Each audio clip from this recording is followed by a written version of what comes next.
Students बच्चे आ sound chapter की video आप दिखा रहे हैं।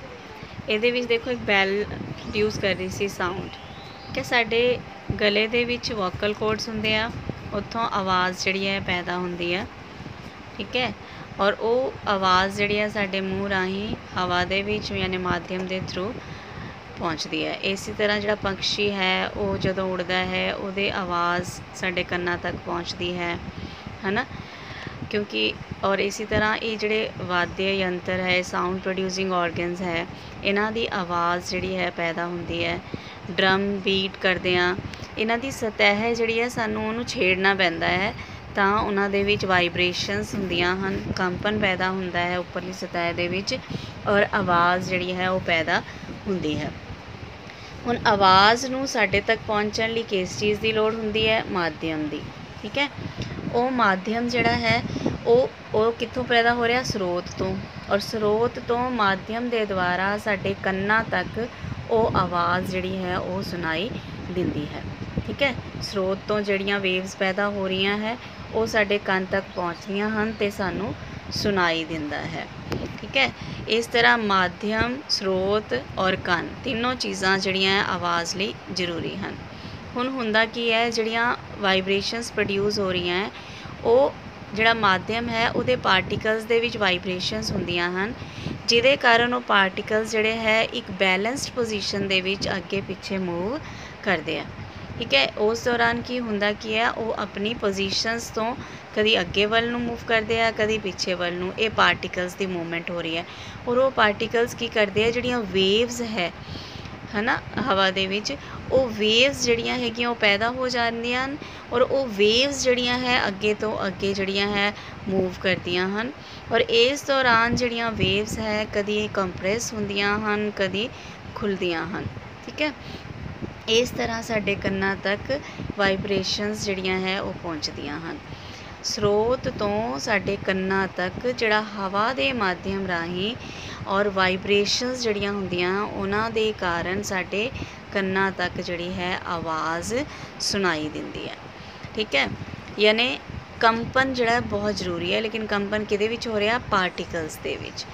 हुण इसी तरह लाउड स्पीकर जिहड़ा है उत्थों भी जिहड़ी आवाज़ पैदा हो रही है वो हवा दे माध्यम राही साडे कन्नां तक पहुँचती है। इस दौरान हुंदा की है कि हाई प्रैशर वाला रीजन जिथे ज़्यादा आवाज़ प्रोड्यूस हो रही है वो वेव्स प्रोड्यूस करके अगे वल नूं देखो कंप्रैस करदियां आ, जिहड़ियां वेव्स है उन्होंने कंप्रैस करदियां अगलियां हवावां नूं, जिहदे नाल कंप्रैशन दा एरिया और रेयरफैक्शन दा एरिया डिवेलप हो जाता है। हुण जिद्दां ट्यूनिंग फॉक है, ये ट्यूनिंग फॉक है ये भी जदों मूव करदा पिया है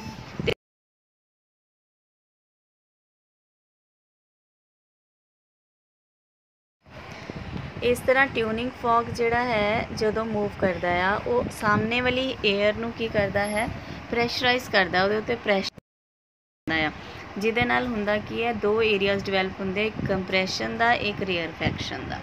ठीक है, कंप्रैशन यस बच्चे, इस तरह कंप्रैशन और रेयरफैक्शन जिहड़े हैगे आ उहदे एरिया डिवेलप हुंदे आ जिथे सी है जिहड़ियां क्लोज हो रही वेव्स उन्होंने सी यानी कंप्रैशन और जिथे खुलियां खुलियां वेव्स है उन्होंने रेयरफैक्शन कहा जाता है।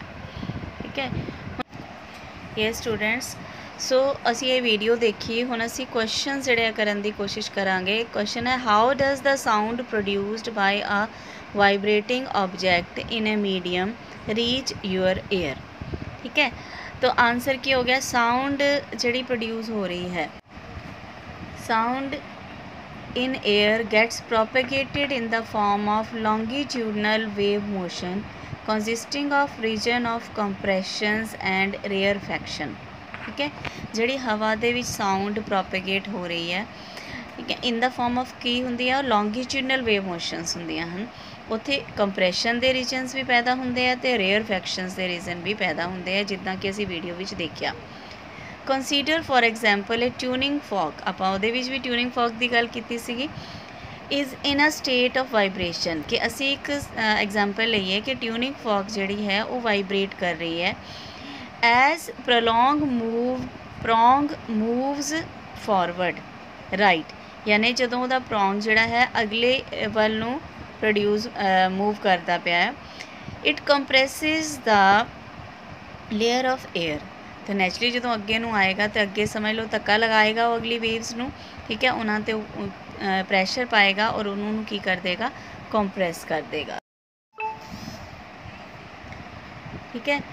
It comprises the layer of air in contact with it, कि उहदे जिहड़े कॉन्टैक्ट दे विच आईयां लेयर्स उन्होंने वो की कर देगा, कंप्रेस कर देगा, ठीक है। As air has electricity, the compressed air tends to relieve itself of its strain, क्योंकि आप पहले दसिया कि एयर जी है इलास्टिसिटी नेचर की होंगी है, वो अपने आप को पहली पोजीशन से लियाने की कोशिश करती है। इसका मतलब जी कंप्रेस्ड एयर सी वो अपने उत्ते जो स्ट्रेन पिया यानी जो प्रैशर पिया उन्होंने रिमूव करने की कोशिश करेगी and moves forward to right to compress the next layer, तो की करेगी अगली जी लेयर है उन्होंने कंप्रेस करने की कोशिश करेगी एंड सो ऑन, यानी अगे तो अगे प्रैशर जोड़ा है वो रिलीज़ अपना स्ट्रेन रिलीज़ करके वो कंप्रेशन जोड़ा अगे तो अगे फॉरवर्ड मूव करता जाएगा। Thus a wave of compression moves towards the right, तो इस तरह जी वेव्स है कंप्रेस्ड वेव्स जी है वो अगे नूं मूव करनियाँ शुरू हो जाएगियाँ। In waves form it has been shown in the video भी आप दिखाया सी ना, compression C and R for air fraction वाला। At the point of compression there is an increase of pressure and shown by C at the point of, ठीक है, eight the point of rarefaction of concentration of particles is released.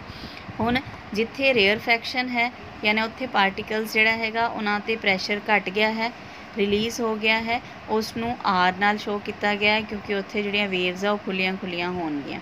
Van the prong moves forward towards left, जदों prong जिहड़ा है left वाल नूं move करता है तो ओरिजिन ऑफ रिड्यूस्ड प्रैशर और rarefaction is produce towards right, तो उदों जिहड़ा प्रैशर है वो घट जाता है, रेयरफैक्शन जिहड़ा है उत्थे पैदा हो जाता है, वेव्स खुलियां खुलियां हो जांदियां हन तो वो राइट वाल मूव करना शुरू कर जाता है। The air in the next layer being at a higher pressure, हुण क्योंकि अगली लेयर जिहड़ी है उहदे ते हायर प्रैशर है, मूव्स फॉरवर्ड वो अगे नूं जांदी है टू द लैफ्ट और उसनूं इक्वलाइज़ करने लई प्रैशर जिहड़ा है रिड्यूस हो जाता है और रेयरफैक्शन जिहड़ा प्रोड्यूस हो जाता है। इस तरह कदी रेयरफैक्शन कदी कंप्रैशन कदी रेयरफैक्शन कदी कंप्रैशन और जिहड़ियां वेव्स है इदां अगे वल नूं मूव करदियां जांदियां हन और साडे कन्नां तक पहुँचदियां हन ते सानूं वो साउंड जिहड़ी है वो सुनाई दिंदी है। यस, हुण नैक्सट क्वेश्चन है explain how sound is produced by your school बैल। साडे स्कूल च बैल लगी हुंदी आपां सुनदे आ हमेशा, वो किवें साउंड प्रोड्यूस करदी है। When the school bell is struck by a hammer it starts moving forward and backward due to elasticity and inertia, ठीक है। यानी की होया कि जो स्कूल की बैल जी है उन्होंने हथौड़े नाल असी चोट लगाई उहदे उत्ते, it starts moving forward and backward, अगे ते पिछे मूव करनी शुरू कर दिंदी है, ठीक है, क्योंकि during forward motion of the bell a wave of increased pressure that is compression is produced. जदों फॉरवर्ड डायरैक्शन वाल बैल मूव करती है तो उदों की हुंदा है कंप्रैशन, यानी कि जिहड़ी वेव्स है वो कंप्रैस्ड हो जांदियां हन ते कंप्रैशन जिहड़ा है फॉरवर्ड मूव करता है। जदों हुण कंप्रैशन जिहड़ा फॉरवर्ड मूव कर रहा है उदों की हुंदा है वैन द बैल मूव्स बैकवर्ड, हुण वो अगे मूव कर रहा सी तो कंप्रैशन हो रहा सी, हुण बैल की हो गई है अपनी इनर्शिया के कारण अपनी पुरानी पोजीशन पर आने की कोशिश करती है तो वो बैकवर्ड हो जाती है। अ वेव ऑफ रेयरफैक्शन, यहाँ पे रिफ्रैक्शन लिखा गया, rarefaction that is a wave of decreased pressure, यानी उस जगह पर हुण की होगी डिक्रीज्ड प्रैशर की वेव जी है वो पैदा हो जाती है। When series of compressions and rarefactions reach our air, और फिर आ जड़ियाँ सीरीज़ किते कंप्रैशन हो रही है किते रेयरफैक्शन, इस तरह की वेव्स जड़ियाँ पैदा हुई साडे कन्नां तक पहुँचदियाँ हैं, कन्नां तक साडे पहुँच गई जदों तो उदों it results in the production of sound in our air, ठीक है। इस कंप्रैशन और रेयरफैक्शन के कारण फिर जी आवाज़ है वो साडे कन्नां तक पहुँचती है, ठीक है। सो इस तरह जिहड़ी घंटी की आवाज़ है वो साडे कान तक पहुँचती है। सो थैंक यू बच्चे, मैनूं लगदा है तुहानूं समझ आ गई होगी चंगी तरह। Thank you.